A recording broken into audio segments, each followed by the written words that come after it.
দর্শক, খেলা হবে, দেয়ালে পিঠ থেকে গেছে, বাঁচলে গাজী মরলে শহীদ, এই চেতনায় উদ্বুদ্ধ হয়ে অনেকদিন পর খুবই ভালো একটা সংবাদ দিতে আপনাদের সামনে হাজির হয়েছি। পিছনে এসে দাঁড়িয়েছে ইরান থেকে শুরু করে আর অনেকগুলো দেশের ব্যাকআপ সাপোর্টিং। ডক্টর ইউনূসের অ্যাকশন শুরু, কারণ এখন যে অ্যাকশনটা নেওয়া হয়েছে এই অ্যাকশনটার রেজাল্ট পৌঁছাতে যাচ্ছে। প্রচন্ডভাবে আক্রমণ করেছে, প্রচন্ড আক্রমণে ভারতের তছনছ করে ফেলেছে। 100টিরও বেশি তারা ছক একে যুদ্ধে নেমেছে, আর এই বিজয়ের ধ্বনিটি আজকে বেজে উঠেছে বিশ্বব্যাপী। ডক্টর ইউনূস কি এবং কত বড় মাপের বিশ্ব খেলোয়াড় মুহূর্তের মধ্যেই প্রমাণিত হলো। বড় ঘটনা ঘটে গেছে দর্শক, ডক্টর ইউনূসের অবাক করা সফলতা। ডক্টর ইউনূস ঘোল খাওয়াই দিয়েছেন, নাকানি চুবানি খাওয়াই দিয়েছেন। ভারতের শাসক গোষ্ঠীর ভিতরে কাঁপুনি ধরিয়ে দিয়েছে এবং পাকিস্তানের সেনাবাহিনী যে কত বড় বিপজ্জনক এবং কিভাবে ঐক্যবদ্ধ হতে পারে, যে এই পরিস্থিতি তারা কিভাবে সামাল দেবে। ভারত, শক্তিশালী ভারত, ছোট্ট দেশ বাংলাদেশকে নিয়ে ব্যাপক টেনশনে রয়েছে। কি কি কারণে বাংলাদেশকে নিয়ে ভারত টেনশনে, সেই বিষয়গুলো বলবো। পাকিস্তানের পক্ষে আস্তে আস্তে সমর্থনের পাল্লা ভারী হচ্ছে। ইরানের পর কাতারও পাকিস্তানের পদক্ষেপকে সমর্থন জানিয়েছে। পাকিস্তান তাদের প্রতিশোধমূলক যে পদক্ষেপ সেটার শীর্ষস্থান অর্জন করেছে এবং ভারতীয় বাহিনীর আক্রমণের তীব্র ও নির্ভুল জবাব দিয়েছে। পাকিস্তান শক্ত জবাব দিয়েছে।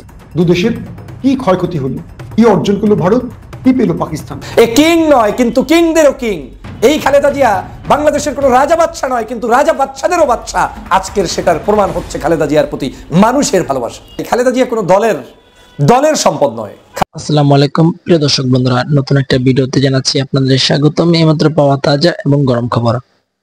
আজকের এই ভিডিওটি কেমন হবে, কতটা গুরুত্বপূর্ণ, কতটা চাঞ্চল্যকর, ভিডিওর অংশ বিশেষ এবং শিরোনাম দেখে আপনারা ইতিমধ্যে বুঝে গেছেন কেমন হবে আজকের এই ভিডিওটি, কোন বিষয় নিয়ে আলোচনা করতে যাচ্ছি। আজকের এই ভিডিওতে আশা রাখবো সম্পূর্ণ ভিডিওটি দেখে যাবেন, একটু স্কিপ করবেন না। সম্পূর্ণ ভিডিওটি দেখলে অনেক কিছু জানতে পারবেন এবং বুঝতে পারবেন। প্রিয় দর্শক শ্রোতা, আমি বেশি কথা বাড়াবো না, সরাসরি আপনাদের বিস্তারিত ভিডিওতে নিয়ে যাবো। তার আগে আজকের এই ভিডিওটি সম্পূর্ণ দেখে আপনাদের মূল্যবান কমেন্টগুলো কমেন্ট সেকশনে বলে যাবেন। প্রিয় দর্শক শ্রোতা, চলুন তাহলে এই ভিডিওতে একটি লাইক করে দিয়ে আমরা বিস্তারিত ভিডিওগুলো মোবাইলের স্ক্রিন থেকে ধারাবাহিকভাবে একের পর এক দেখে আসি। ভারত, শক্তিশালী ভারত, ছোট্ট দেশ বাংলাদেশকে নিয়ে ব্যাপক টেনশনে রয়েছে। কি কি কারণে বাংলাদেশকে নিয়ে ভারত টেনশনে, সেই বিষয়গুলো বলবো। ভারত পাকিস্তানকে নিয়ে যেমন টেনশনে, তেমনি টেনশনে এখন বাংলাদেশকে নিয়ে। ভারতের চারটা দিকে তিনটা দিক, একদিকে চীন, একদিকে পাকিস্তান, একদিকে বাংলাদেশ। এই তিনটি দেশকে এখন ভারত সবচেয়ে টাফ মনে করছে। ভারতের বিশ্লেষকরা বলছে যে কোনো সময় বাংলাদেশের আকাশ ব্যবহার করে শত্রুরা ভারতে আক্রমণ করতে পারে। এই জন্য নাইট ভিশন ক্যামেরা বসানো হয়েছে, যুদ্ধ বিমান সেট করা হয়েছে, ড্রোন উড়ানো হচ্ছে, সেনার সংখ্যা বাড়ানো হয়েছে, নজরদারি বাড়ানো হয়েছে। এক কথায় বাংলাদেশ সীমান্তে ভারত যুদ্ধবিহীন মনোভাব নিয়ে প্রস্তুতি নিয়েছে। তারা বলছে যে বাংলাদেশের এই সরকার গত 15 বছর পরে যে সরকার বসেছে, এটি ভারতকে ঘুমোতে দিচ্ছে না, কেবল টেনশন দিচ্ছে। বিগত 16 বা 15 বছরে ভারতের একজন তাবেদার শাসক ছিলেন বাংলাদেশের শেখ হাসিনা। তিনি অনেকটা ভারতের মুখ্যমন্ত্রীর আদলে কাজ করেছেন, কিন্তু প্রফেসর ইউনূস ভারতকে মোটেও তোয়াক্কা করছেন না। 140 কোটি মানুষের দেশ ভারতকে মাত্র 16 থেকে 18 কোটি মানুষ বারবার চ্যালেঞ্জ ছুড়ে দিচ্ছে। তার প্রধান নজির সাম্প্রতিক সময় আমরা বাংলাদেশ ভারতের সীমান্তে দেখেছি, যেখানে বিএসএফ কোনো প্রকার অন্যায় করেছে, কখনো কৃষক ধরে নিয়ে গেছে, কখনো সীমান্তে বিজেপির সাথে ঝামেলা করেছে, সেখানে শক্ত প্রতিবাদ করেছে, বিজয় পেয়েছে বিজেপি বিএসএফ এর বিরুদ্ধে। প্রত্যেকটা ক্ষেত্রে দেখবেন আমরা দেখিয়েছিলাম যেটা ফুটেজ আপনারা পিকচার দেখেছিলেন, বিজেপির পা ধরে আছে দাদাদের বর্ডার গার্ড, দেখেছেন আপনারা। তো এরকম করে 16 বছর পর বা 15 বছর পর আমাদের সীমান্তগুলোতে আমাদের সাহসী বীরেরা এখন দায়িত্ব বুঝে নিয়েছে এবং ভারতকে প্রতি মুহূর্তে টেনশন দিচ্ছে, সীমান্তে ছাড় দিচ্ছে না, কোনোভাবেই ছাড় দিচ্ছে না। তো ভারত এই মুহূর্তে আসলে সামলাবে কোনটা? একদিকে বৃহৎ চীন, অন্যদিকে পারমাণবিক শক্তিধর পাকিস্তান, আরেকদিকে উদীয়মান বাংলাদেশ। সবকিছু মিলে ভারত একটা বড় রকম চাপের মধ্যে আছে। ভারত বুঝতে পারছে না কিভাবে বাংলাদেশে তার আবারও নতুন তাবেদারকে ক্ষমতা বসাবে। একদিকে প্রফেসর ইউনূসের সাথে নরেন্দ্র মোদী কোনোভাবেই টেক্কা দিয়ে পারছে না। আন্তর্জাতিক ফোরামে নরেন্দ্র মোদী যে বহুগুণ উপরে উঠে গেছে প্রফেসর ইউনূস। সব মিলে এখন ভারতের একটি প্রত্যাশা, কবে বাংলাদেশে নির্বাচন হবে আর কবেই এমন একটি দুর্বল সরকার বসবে যারা ভারতের ইশারা চলবে। আবার জাতি হিসাবে পাকিস্তান হচ্ছে ঘাড়তারা একটা জাতি, তো তারা কিন্তু যে কোনো সময় যে কোনো সিদ্ধান্ত নিবে। তবে ভারতের টোটাল খুশি খুশি মনটারে একটু খারাপ করে দিছে আমরা যখন তথ্যগুলো দেখলাম যে আন্তর্জাতিক গণমাধ্যমে পাকিস্তানের সেনাবাহিনী যে বক্তব্য দিছে যে ভারতীয় বাহিনীর অন্তত 5টি যুদ্ধ বিমান তারা ভূপতিত করেছে, মানে ধ্বংস করে দিয়েছে। বার্তা সংস্থা রয়টার্সের অনলাইন প্রতিবেদনে এই তথ্য জানানো হয়েছে। আবার আমরা ফেসবুকে দেখি ভারতপন্থী কিছু আমাদের ভাইরা আছেন, তারা লিখতেছে না না পাকিস্তান এগুলা গুজব ছড়াচ্ছে, এগুলো ফেক। ভাই এগুলা রয়টার্সের খবর, আপনি একটু দেখতে হবে। হ্যাঁ, পাকিস্তানের সামরিক বাহিনীর মুখপাত্র বার্তা সংস্থা রয়টার্সকে বলছে ভারতের যুদ্ধ বিমানগুলো পাকিস্তানের আকাশ সীমায় প্রবেশ করার পর পাকিস্তানের আকাশ নিরাপত্তা ব্যবস্থার মাধ্যমে এগুলোকে উড়িয়ে দেওয়া হয়েছে। তবে এ নিয়ে এখন পর্যন্ত কোন রকম মন্তব্য করেনি ভারত।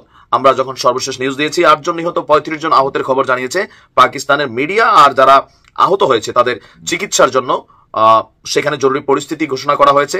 এর পাশাপাশি আমরা যদি দেখি পাকিস্তানের যিনি প্রতিরক্ষা মন্ত্রী আছেন খাজা আসিফ, তিনি আপনার আন্তর্জাতিক গণমাধ্যমের সাথে দেওয়া সাক্ষাৎকারে বলছেন যে পাকিস্তান তাদের প্রতিশোধমূলক যে পদক্ষেপ সেটার শীর্ষ স্থান অর্জন করেছে এবং ভারতীয় বাহিনীর আক্রমণের তীব্র ও নির্ভুল জবাব দিয়েছে।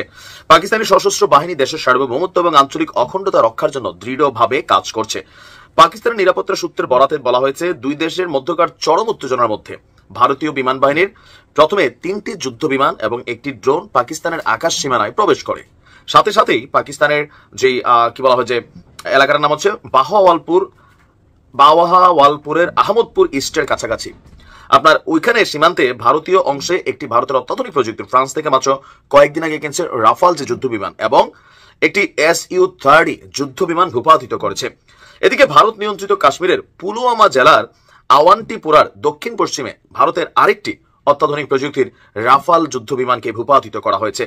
পাকিস্তানের সব যুদ্ধ বিমান নিরাপদে ঘাঁটিতে ফিরে এসেছে দাবি করে বলেছেন কোনো ক্ষয়ক্ষতি বা প্রাণহানির ঘটনা পাকিস্তানের মানে এয়ারফোর্সের হয়নি। আসসালামু আলাইকুম দর্শক, একটা খবর বিশ্লেষণ করেছে নিউ ইয়র্ক টাইমস। সেটা হচ্ছে ভারতের মোকাবেলায় ছায়া থেকে প্রকাশ্যে বেরিয়ে আসছেন পাকিস্তানের সবচেয়ে ক্ষমতাধর ব্যক্তি। কে সেই ক্ষমতাধর ব্যক্তি? তিনি হচ্ছেন পাকিস্তানের বর্তমান সেনাপ্রধান জেনারেল আসিম মুনির। আসিম মুনিরই হচ্ছেন এখন সবচেয়ে ক্ষমতাধর ব্যক্তি, সবচেয়ে বিপজ্জনক ব্যক্তি ভারতের দৃষ্টিকোণ থেকে। ভারত যত না পাকিস্তানের শাহবাজ শরীফ বা রাজনৈতিক নেতৃবৃন্দকে ভয় পাচ্ছেন, তার চেয়ে বেশি চিন্তিত, উৎকণ্ঠিত, আতঙ্কিত জেনারেল আসিম মুনিরকে নিয়ে।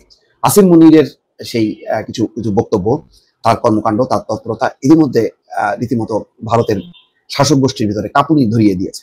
এবং পাকিস্তানের সেনাবাহিনী যে কত বড় বিপজ্জনক এবং কিভাবে ঐক্যবদ্ধ হতে পারে এবং তারা যুদ্ধের জন্য যে পরিমাণ প্রস্তুতি নিয়ে বসে আছে, তাতে ভারত চিন্তায় পড়েছে যে এই পরিস্থিতি তারা কিভাবে সামাল দেবে। পাকিস্তানের সেনাবাহিনী যতটা যুদ্ধে পরাঙ্গম এবং যতটা ঐক্যবদ্ধ, সেই তুলনায় ভারতের সেনাবাহিনীর মধ্যে নানা অংশের দুর্বলতা আছে। পাকিস্তানের পুরো সেনাবাহিনী এক ধর্ম, এক ভাষায় যেভাবে ঐক্যবদ্ধ, ভারতের সেই একত্রিত হওয়ার সেই অবস্থানটা তুলনামূলকভাবে পাকিস্তানের থেকে যথেষ্ট কম। সুতরাং ভারতের চিন্তা জেনারেল আসিম মুনির ইতিমধ্যে কয়েকটি বক্তব্য দিয়েছেন। বলেছেন যে কাশ্মীর হচ্ছে পাকিস্তানের শিরা। শিরা মানে একটা দেহের শিরাটা হচ্ছে আসল। তার মানে কি, কাশ্মীরকে বলছে যে পাকিস্তানের শিরা, অর্থাৎ এক ধরনের মেরুদণ্ড। এই বক্তব্য দেওয়ার মধ্য দিয়ে যেটা প্রমাণ করে আসিম মুনির যে কাশ্মীর পাকিস্তানের অবিচ্ছেদ্য অংশ। এখন কাশ্মীর এক ভাগ পাকিস্তান, আরেক ভাগ ভারতের। ভারত যেমন মানে না, তারা মনে করে কাশ্মীর পুরো কাশ্মীরের অধিপতি বা অংশ, কাশ্মীরটা হচ্ছে ভারতের অংশ। পাকিস্তান মনে করে গোটা কাশ্মীরটা হচ্ছে পাকিস্তানের একটি অবিচ্ছেদ্য অংশ। এখানকার সংখ্যাগরিষ্ঠ মুসলমানদের সাথে পাকিস্তানের ভাষা, সংস্কৃতি, ধর্ম সবকিছুর একটা সেতু বন্ধন আছে বা মেলবন্ধন আছে। সেই কারণে পাকিস্তানের দাবি কখনোই পাকিস্তান উপেক্ষা করে না, বরং খুব জোরালো ভাষায় কাশ্মীর পাকিস্তানের অংশ, এই কথাটা বলে। সাম্প্রতিক সময়ে কিছু বলেছেন ধর্মীয় ব্যাপারেও। কাশ্মীরের পেহেলগামের এই ঘটনা 6 দিন আগে সেনাবাহিনীর উদ্দেশ্যে জেনারেল আসিম মুনির বলেছেন যে হিন্দু এবং মুসলমান কোনোদিনও এক হবে না, দুটি ধর্ম একেবারে ভিন্ন, সুতরাং এই দুই ধর্মের মধ্যে কোনোদিন মিল হবে না। এই বক্তব্যগুলোর মধ্য দিয়েও ভারতকে একটা বার্তা যে ভারতকে পাকিস্তান কখনো মেনে নেবে না। এবং চলমান এই সংকটের মধ্যে পাকিস্তানের যে মহড়া, সামরিক মহড়া, সেই মহড়ায় তিনি একটি খোলা ট্যাঙ্কের উপর দাঁড়িয়ে যেভাবে বলেছেন যে যে কোনো পরিস্থিতির জন্য পাকিস্তান মোকাবেলা আছে এবং আগের তুলনায় আরো শক্তভাবে জবাব দেওয়া হবে। তিনি বলেছেন আগ বাড়িয়ে পাকিস্তান কিছু করবে না, কিন্তু পাকিস্তানের ভেতরে যদি কোনো রকম প্রতিক্রিয়া ঘটায় তার পাল্টা কঠিন জবাব দেবে পাকিস্তান। এই কথা ভারতকে হুঁশিয়ারি উচ্চারণ করেছে। আসিম মুনিরের সাম্প্রতিক সময় কর্মকাণ্ড, বক্তব্য রীতিমতো ভারতকে ভাবাচ্ছে এবং অনেকে মনে করছেন যে এই বিষয়গুলো নিয়ে ভারত একটু চিন্তায় পড়েছে বলে তাৎক্ষণিকভাবে যেমন ঘোষণা দেওয়া হয়েছিল যে তারা একটা পাল্টা প্রতিক্রিয়া দেখাবে, জবাব দেবে বা পদক্ষেপ নেবে, সেই জায়গায় কিন্তু থেকে আছে। ইতিমধ্যে আন্তর্জাতিক বিভিন্ন মহল যুক্ত হয়েছে, তারা বলেছে যে না, সংঘাত কোনোভাবেই না। সেটাও একটা কারণ। আসিম মুনির ট্যাঙ্কের উপর দাঁড়িয়ে বলেছিলেন যে কোনো রকমের বিভ্রান্তির সুযোগ নেই, ভারতের যে কোনো সামরিক আগ্রাসনের বিরুদ্ধে দ্রুত, দৃঢ় এবং আগের চেয়েও আরো জোরালো ভাবে জবাব দেওয়া হবে।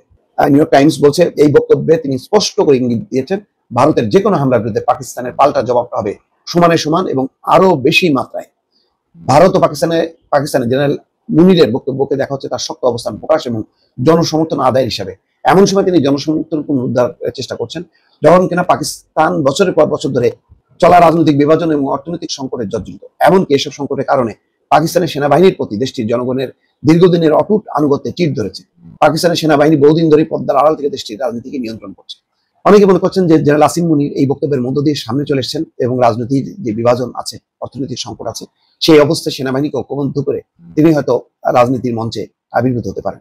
আর সেটা যদি হন, এটাও অবাক করার কোনো কারণ নেই। বর্তমান শাহবাজের নেতৃত্বে পাকিস্তান একটা ভঙ্গুর সরকার দেশ চালাচ্ছে, যেই সরকারের প্রতি অধিকাংশ মানুষের কোনো সমর্থন নেই।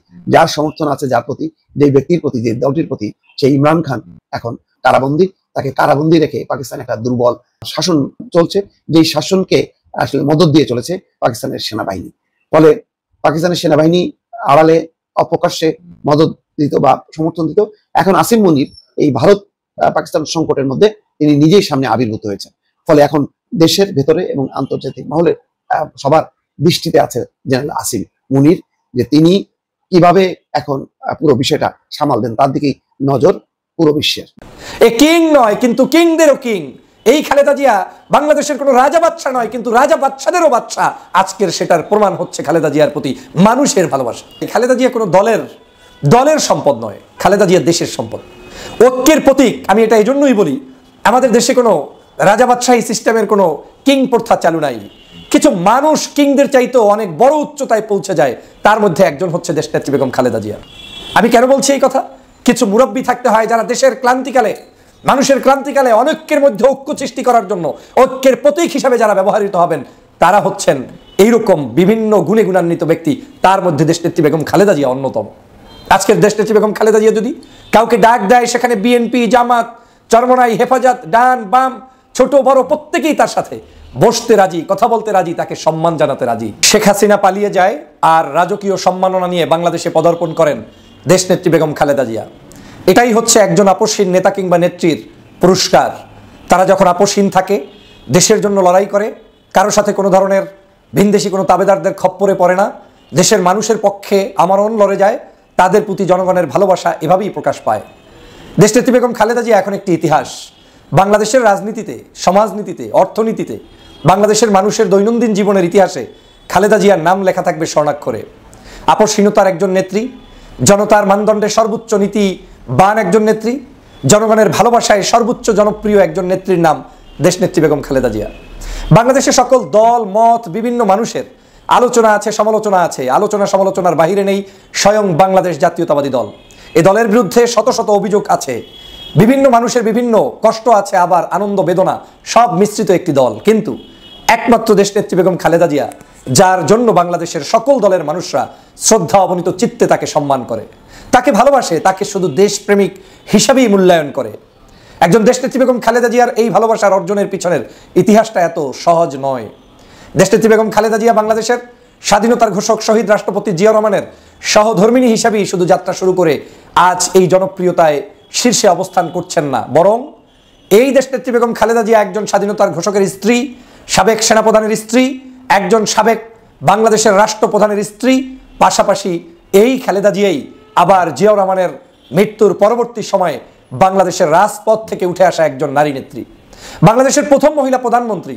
এবং শুধু প্রধানমন্ত্রী নয়, বাংলাদেশের আওয়ামী লীগ যে ফ্যাসিবাদী শেখ হাসিনা ছিলেন, সেই শেখ হাসিনা যখন ক্ষমতায় যাওয়ার জন্য আত্মহারা হয়ে বসেছিলেন, সেই শেখ হাসিনাকে পরাস্ত করেই তৎকালীন সময় বাংলাদেশের প্রথম নারী প্রধানমন্ত্রী হয়েছিলেন বেগম খালেদা জিয়া। আজকের এই বেগম খালেদা জিয়াকে গত 16 বছর পর্যন্ত অত্যাচার করেছে, নির্যাতন করেছে, নিপীড়ন করেছে, বাসার সামনে বালুর ট্রাক রেখেছে। মানুষ কোনো জায়গা থেকে তাকে সংঘবদ্ধভাবে উদ্ধার করতে কিন্তু তখন পারেনি। তখন কিন্তু বাংলাদেশের সাধারণ মানুষের ভালোবাসায় সিক্ত ছিলেন বেগম খালেদা জিয়া, কিন্তু বেগম খালেদা জিয়ার উপরে নির্যাতনের স্টিম রোলার চালাতে চালাতে আওয়ামী লীগ তাকে জেলের মধ্যে পর্যন্ত বন্দী করেছিল। শুধু জেলের মধ্যে বন্দী রাখলেই কিন্তু সমাপ্তি হতো তা কিন্তু নয়। এই খালেদা জিয়াকে শেখ হাসিনা প্রতিহিংসাবশত তাকে পদ্মা সেতু থেকে টুস করে পানির ভিতরে ফেলে চুবিয়ে হত্যা করতে চেয়েছিল। এই বেগম খালেদা জিয়া যেন মৃত্যুবরণ করে, এবং কথিত আছে শেখ হাসিনা প্রতিদিন সংবাদ নিতেন আপডেট কি, কখন মারা যাবে, এবং আপডেটটা এত বেশি দ্রুত তার কাছে পৌঁছতো যে একটা সময় তিনি প্রশ্ন তুলেছেন খালেদা জিয়াকে নিয়ে, এত বাড়াবাড়ির কি আছে, বয়স হয়েছে, যে কোনো সময় মারা যাবে। আজ খালেদা জিয়া মারা যাননি, তিনি বাংলাদেশেই আছেন, দেশের মানুষের রাজকীয় সংবর্ধনায় সংবর্ধিত হয়েছেন, কিন্তু যেই নেত্রী তাকে মারা যাওয়ার জন্য চেষ্টা করেছেন সেই শেখ হাসিনাই বাংলাদেশ থেকে মারা গিয়েছে, মানে এখান থেকে চলে গিয়েছে, পালিয়ে গিয়েছে, তিনি আর বাংলাদেশে নেই। কিন্তু খালেদা জিয়ার চোখের সামনে তিনি মানুষের ভালোবাসা আবার চোখের সামনে নিচ্ছেন, মানুষ তাকে রিসিভ করছে, সম্মান জানাচ্ছে। আমি একটি কথা দেশবাসীকে বলতে চাই, খালেদা জিয়া কোনো দলের সম্পদ নয়, খালেদা জিয়া দেশের সম্পদ, ঐক্যের প্রতীক। আমি এটা এই জন্যই বলি, আমাদের দেশে কোনো রাজাবাদশাহী সিস্টেমের কোনো কিং প্রথা চালু নাই। কিছু মানুষ কিংদের চাইতেও অনেক বড় উচ্চতায় পৌঁছে যায়, তার মধ্যে একজন হচ্ছে দেশনেত্রী বেগম খালেদা জিয়া। এ কিং নয়, কিন্তু কিংদেরও কিং। এই খালেদা জিয়া বাংলাদেশের কোনো রাজা বাদশা নয়, কিন্তু রাজা বাদশাদেরও বাদশা, আজকের সেটার প্রমাণ। অবশেষে পাকিস্তানে প্রত্যাশিত হামলা চালিয়েছে ভারত। এই হামলাটা ঠিক আগের মতো খুব নিরীহ না হলেও এই হামলাটাও খুব বাড়াবাড়ি কিছু ভারত করতে চেয়েছে, নট নেসেসারিলি। আমি যখন ভিডিওটা রেকর্ড করছি তখন পর্যন্ত এই হামলায় 8-9 জন মানুষের মৃত্যুর কথা বলা হয়েছে, কিছু স্থাপনা ধ্বংসের কথা বলা হয়েছে। আবার পাকিস্তানও পাল্টা ব্যবস্থা নিয়েছে, এবং এই প্রেক্ষাপটে সেই পুরনো প্রশ্ন আবার এসে হাজির হয়েছে, এটা সর্বাত্মক যুদ্ধ বা নিতান্ত পক্ষে একটা মাঝারি পর্যায়ের যুদ্ধে পরিণত হবে কিনা। আমরা সে প্রশ্নটা জবাব খুঁজতে চাইব, এবং তার আগে যা যা ঘটলো, অনেক ঘটনা ঘটলো গতকাল রাত থেকে এখন পর্যন্ত, সেগুলো একটু দেখা যাক। প্রথম, ভারত এই যে হামলা করলো সেই হামলার সম্পর্কে নিজে কি বলেছে। ভারতের এই বক্তব্যটা খুবই খুবই গুরুত্বপূর্ণ। দিল্লি বলছে এভাবে তারা অ্যাটাক করেছে টেরোরিস্ট ইনফ্রাস্ট্রাকচার যেখানে যেখানে আছে, এবং এটা প্ল্যান্ড অ্যান্ড ডিরেক্টেড। তারপর তারা বলছে actions have been focused, measured and non escalatory in nature. আমরা খেয়াল করি ভারত নিজে এটাকে নন এসকালেটরি বলছে নেচারের দিক থেকে, মানে তারা এসকালেশন, এটা খারাপের দিকে যাক, তারা সেভাবে চাইছেন না। এবং এটা একদম খুব ক্লিয়ারলি তারা বলার চেষ্টা করছেন যে এটা কোনোভাবেই কোনো মিলিটারি টার্গেটকে তারা কোনোভাবেই টার্গেট করেননি, এটাও খুব স্পষ্টভাবে বলে দিয়েছে ভারত। তার মানে এটা ভারতের দিক থেকে আগেই বলে দেওয়ার চেষ্টা করছে যে আমরা কোনো মিলিটারি টার্গেটকে টার্গেট করিনি, আমরা টেরোরিস্ট স্থাপনাকে টার্গেট করেছি, এই ধরনের বক্তব্য। এই অ্যাটাকটার একটা সিগনিফিক্যান্স আছে। সিগনিফিক্যান্স হলো আমরা 2016 বা বিশেষ করে 2019-এ বালাকোটে যেসব ঘটনা ঘটলো তার তুলনায় এটার ব্যাপ্তি একটু বেশি ছিল, কারণ যে কয়টা স্থাপনায় শহরে হামলা করা হয়েছে, মোট 9টা জায়গায়, কিন্তু শহর 6টা। এর মধ্যে তিনটা ভারত যেটাকে পাকিস্তান অধিকৃত কাশ্মীর বলে, আবার ভারতের কাশ্মীরকে পাকিস্তান বলে illegally occupied Kashmir.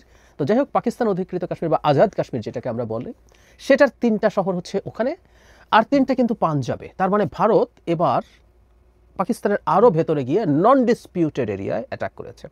Kashmir disputed area, Bharat দাবি করে এটা সে তার, পাকিস্তান অকুপাই করে রেখেছে, সেটার একটা যুক্তি। আর যখন পাঞ্জাবে হামলা করে তার একটা ডিফারেন্ট ডাইমেনশন আছে।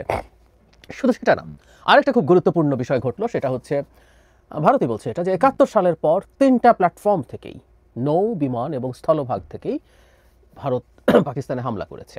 এখন সোফার যা যা অস্ত্র ব্যবহৃত হয়েছে আমি দেখলাম, সেটা হচ্ছে স্কাল্প মিসাইল ব্যবহার করা হয়েছে, হামার ব্যবহার করা হয়েছে, এবং কিছু ক্যামেকাজের ড্রোন। আমরা ক্যামেকাজের ড্রোন নিশ্চয় চিনি, যে ড্রোনগুলো ওয়ারহেড থাকে, নিজেই গিয়ে শেষ পর্যন্ত টার্গেটের উপরে পড়ে।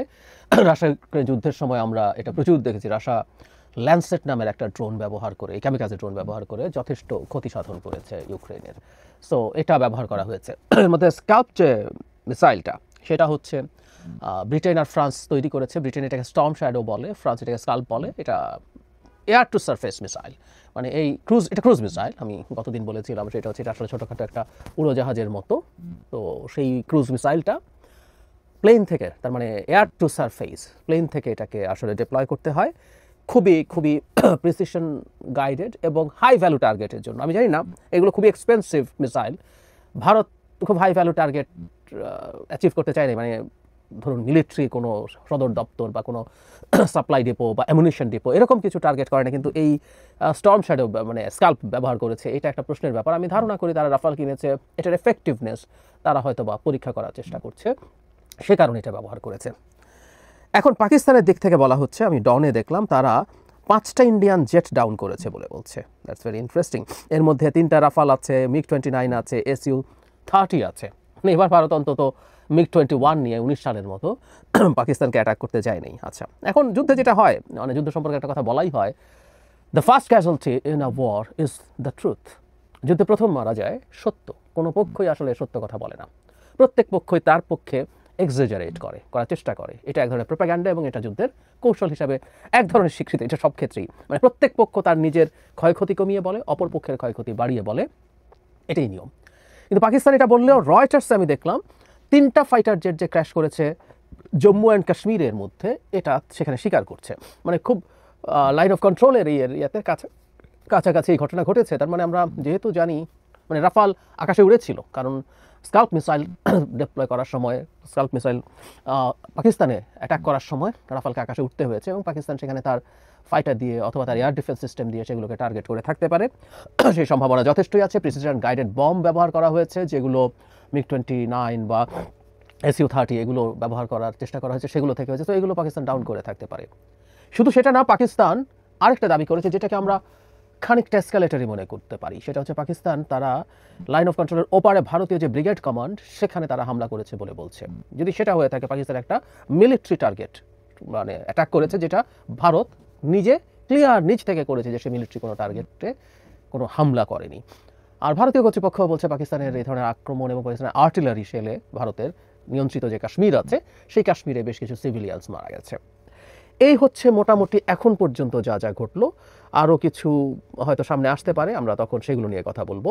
এর মধ্যে গ্লোবাল প্রতিক্রিয়া যদি বলি, মোদির বন্ধু, মোদি যাকে বন্ধু বন্ধু বলেন, সে ট্রাম্প এটাকে এন্ডোর্স করেননি, খুব অল্প কিছু কথা তিনি বলেছেন, কিন্তু এটাকে সেইম, যখন প্রথম ভারতের আক্রমণ তখনও পাকিস্তান রিটালিয়েট করেনি, তিনি এটাকে লজ্জাজনক বলেছেন। লজ্জাজনক বলেছেন যে এই দুটো দেশ অনেক দিন ধরে তাদের মধ্যে ঝামেলা করছে, তিনি আশা করেন এটা খুব দ্রুত তাদের মধ্যে বন্ধ হবে এবং মোদির পক্ষে দাঁড়াননি। এর আগেও দেখা গেছে যে আমেরিকা অন্তত ভারতকে সমর্থন করেন এবং ভারতের এই যে স্টেপ নেওয়া, এটা আসলে খুব বেশি সমর্থিত হওয়ার কথা নয়। যেরকম নিজের দিক থেকে ঢালাও একটা দায়ী করে কাউকে আক্রমণ করা যায়, যুদ্ধের মতো পরিস্থিতি তৈরি করা যায়, এটা আসলে সমর্থন পাওয়ার কথা না, কিন্তু ভারত এটা করেছে। কেন করেছে আমি একাধিক ভিডিও করেছি, সেখানে বলেছি যে ভারতের মতো জায়গা থেকে, ভারতের যে সরকারটা ক্ষমতায় আছে এবং 56 ইঞ্চি বুকের ছাতির যে নরেন্দ্র মোদী, তার মতো যে একজন বিরাট সাহসী বীর, তিনি যখন দায়ী করেন পাকিস্তান নিজে, পাকিস্তান সেনাপ্রধান এই ধরনের হামলার সাথে জড়িত, তারা পরিকল্পনা করেছে, তখন আসলে কিছুটা রিটালিয়েশন অনিবার্য হয়ে পড়ে। আমরা খেয়াল করি যে ভারতের উগ্র জাতীয়তাবাদী, যেটি জাতীয়তাবাদীদেরকে উস্কে দিয়ে বিজেপি ক্ষমতায়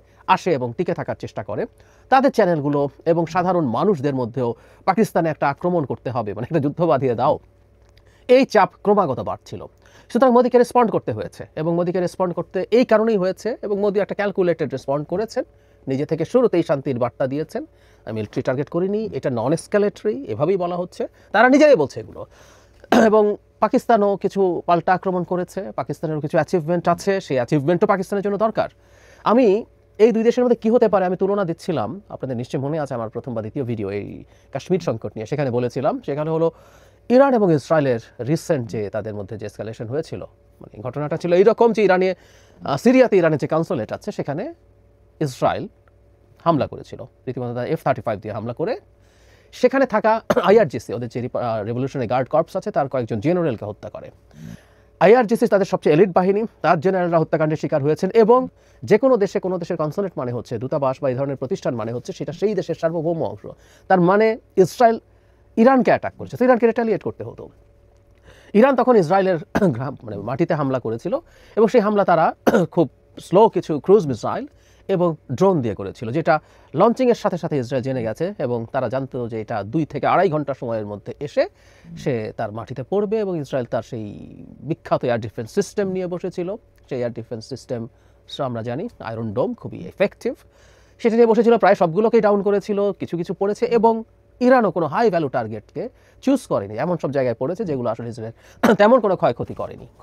আর ইরান চাইলে তার ওই ক্যাপেবিলিটি ছিল, তারা ফাস্টার ব্যালিস্টিক মিসাইল দিয়ে করতে পারতো এবং এমন সংখ্যায় তারা এগুলো পাঠাতে পারতো যে ইসরায়েলের যে ডিফেন্স আছে, এয়ার ডিফেন্স সিস্টেম, আয়রন ডোম, সেটা ওভারওয়েলড হয়ে যেতে পারতো। ইরান এগুলো করেনি, তার মানে ইরানের মুখ রক্ষার দরকার ছিল, কিন্তু সেই ইসরায়েলের সাথে এসকালেশনের দিকেও যায়নি যাতে এটা আর খুব বেশি না বাড়ে। ভারতও ঠিক একই জিনিস করবে বলে বলছিলাম, পাকিস্তানও এর বেশি এটাকে বাড়াতে যাবে বলে মনে হয় না। সুতরাং সর্বাত্মক যুদ্ধের কোনো প্রশ্ন আছে বলে আমি মনে করি না, এবং একই সাথে এটা বলে রাখা জরুরি যে মাঝারি মানেরও কিছু আসলে ঘটবে না। এটা মানে পাকিস্তানের দিক থেকে আর কোনো অ্যাটাক হবে কিনা জানি না। পাকিস্তান যখন ক্লেম করে সে 5টা লেটেস্ট ফাইটার ডাউন করেছে, এটা পাকিস্তানের এক ধরনের বিজয় হিসাবে দেখা যেতেই পারে। সে কিছু আর্টিলারি শেল নিক্ষেপ করেছে ভারত নিয়ন্ত্রিত কাশ্মীরে, ওখানে কিছু ক্যাজুয়ালিটি হয়েছে, এগুলো নিয়ে এই দুই পক্ষ শান্ত হয়ে যাওয়ার সমূহ সম্ভাবনা আছে। হলেও আর 1-2 রাউন্ড হতে পারে, নট মোর দ্যান দ্যাট।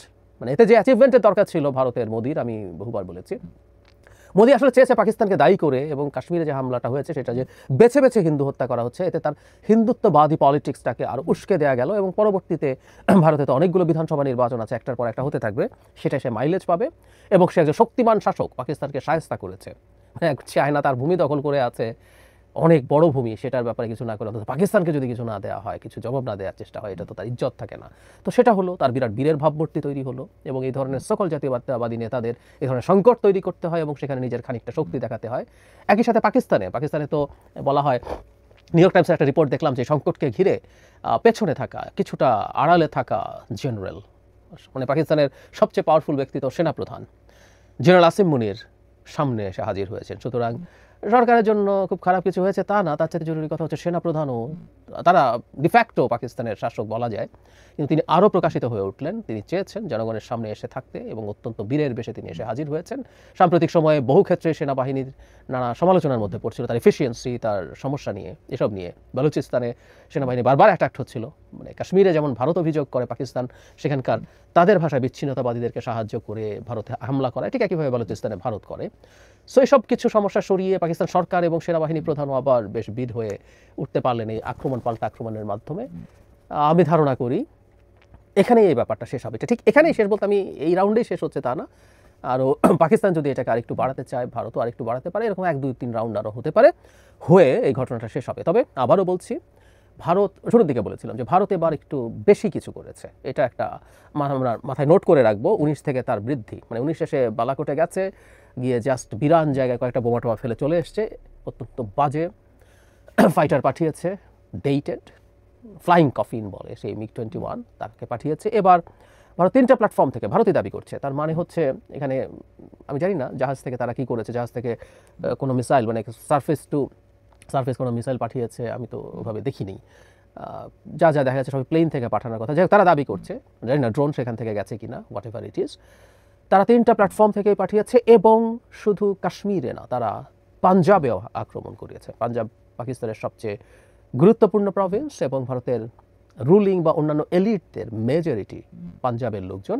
সুতরাং এটারও একটা সিগনিফিক্যান্স আছে, ভারতের এবারকার অ্যাটাক আরও ওয়াইড স্প্রেড, আরও বেশি, এটা একটু নোট করে রাখবো। এটা হয়তো ভবিষ্যতে আমাদের। প্রিয় দেশবাসী, শুরু থেকে শেষ পর্যন্ত যারা এই ভিডিওটি দেখেছেন সকলকে জানাই অসংখ্য ধন্যবাদ।